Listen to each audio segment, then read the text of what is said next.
Dans cet exercice, on vous demande maintenant de déterminer la position de 3 plans dont on vous donne les équations cartésiennes en utilisant la méthode de Gauss. Donc en réalité, pour déterminer leur position, je dois voir s'ils possèdent ou pas une intersection. Pour le savoir, je me mettrai ces 3 équations sous forme d'un système que je résous en passant par l'écriture matricielle pour appliquer la méthode de Gauss, avec un pivot de 1 bien placé. Et on constate que pour passer à la deuxième ligne, on fait fois 1,5. C'est valable pour les 4 termes de la deuxième ligne. Et pour passer de la première ligne à la troisième, en réalité, tous les coefficients ont été multipliés, cette fois-ci par 4. Donc si je veux triangulariser, je vais faire la ligne 2 moins 1 fois 1,5 la ligne 1, et la ligne 3 moins 4 fois la ligne 1.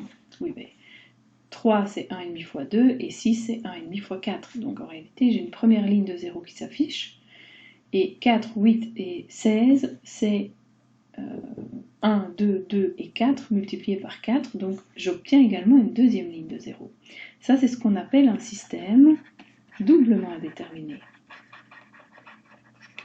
Alors, les systèmes doublement indéterminés, ça serait écrit finalement sous forme d'une seule équation. Dans ce cas-ci, x plus 2y plus 2z égale 4, ou n'importe laquelle des autres en fonction de comment on les a peut-être permutées au départ.